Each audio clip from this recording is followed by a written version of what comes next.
Hello everyone, good evening everybody.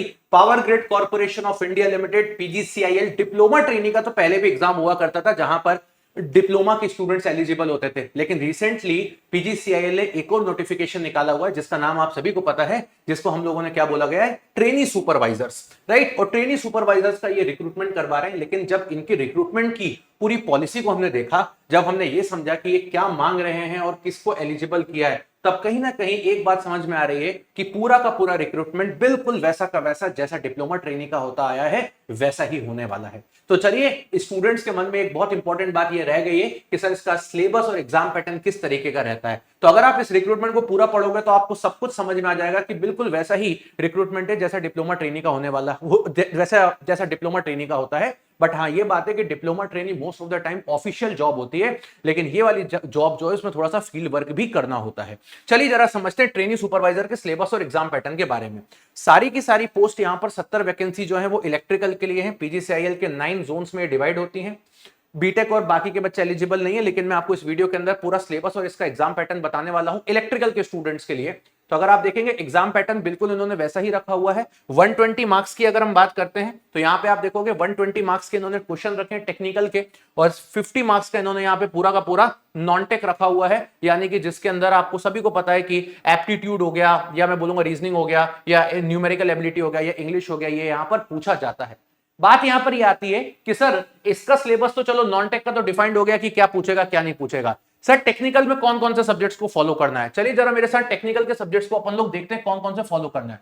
Normally अगर हम बात करें तो डिप्लोमा ट्रेनिंग के अंदर एसएससी जेई का सिलेबस याद रखिएगा आप लोग। डिप्लोमा ट्रेनिंग के अंदर एसएससी जेई के सिलेबस के साथ साथ कुछ और सब्जेक्ट्स भी होते हैं जो पीजीसीआईएल में ऐड हो जाते हैं। तो सबसे पहला सब्जेक्ट जो यहां पर अवेलेबल है वो है नेटवर्क, बेसिक इलेक्ट्रिकल आपको पढ़ना है। दूसरा आपको मशीन्स पढ़ के जाना है। तीसरा आपको पावर सिस्टम पढ़ना है। फोर्थ वन आपको मेजरमेंट पढ़ना है। फिफ्थ वन आपको मैग्नेटिक सर्किट्स। सिक्स्थ आपको पढ़ना है utilisation of electrical energy. Seventh आपको पढ़ना है एस्टिमेशन एंड कॉस्टिंग। और अगर हम बात करते हैं एट्थ आपको पढ़ना है बेसिक इलेक्ट्रॉनिक्स। तो ये तो वो सिलेबस हो गया जो एसएससी जेई और आरआरबी जेई का भी है, लेकिन पीजीसीआईएल में इन सब्जेक्ट्स के साथ कुछ और सब्जेक्ट्स भी होते हैं जहां से क्वेश्चन देखने को पहले मिले हुए हैं। पीजीसीआईएल के बारे में बताना चाहता हूं कि पावर ग्रिड कभी भी अपना ऑफिशियली अलग से कोई नोटिस नहीं निकालता कि ये सिलेबस है और ये है। एग्जाम पैटर्न जरूर बताता है बट कभी अलग से सिलेबस नहीं निकालता। इसीलिए मैं आपको यहां पे सिलेबस बताने के लिए आया हुआ हूं आज कि किस तरीके के कौन कौन से और सब्जेक्ट्स इसमें ऐड हो जाते हैं। तो इसमें जो बाकी के सब्जेक्ट्स के साथ, मतलब एसएससी और आरआरबी जेई के सिलेबस के साथ जो सब्जेक्ट यहां पर ऐड होता है वो पहला सब्जेक्ट है आपका डिजिटल इलेक्ट्रॉनिक्स, जहां पर बेसिक लॉजिक गेट्स या बूलियन अलजेब्रा से पहले सवाल पूछे हुए हैं। दूसरा सब्जेक्ट जो यहां पर ऐड होता है वो है पावर इलेक्ट्रॉनिक्स, जहां पे पहले कन्वर्टर, इन्वर्टर या फिर मैं बोलूंगा एससीआर, आईजीबीटी, मॉसफेट से रिलेटेड क्वेश्चन पूछे हैं। तीसरा सब्जेक्ट मैं बोलूंगा बेटा कंट्रोल सिस्टम। कंट्रोल सिस्टम वैसे तो बीटेक के स्टूडेंट्स का पढ़ने का होता है, लेकिन यहां पे कंट्रोल सिस्टम से पहले बहुत बार एग्जाम में सवाल पूछे गए हैं। ज्यादा नहीं, बहुत बेसिक सवाल ही पूछे जाते हैं लाप्लास ट्रांसफॉर्म के, जो कि आपको मेरी पुरानी वीडियोस में भी मिल जाएगा, और इस बार भी मैं जो कुछ आपके लिए लेके आऊंगा वो वहां पे करवाऊंगा।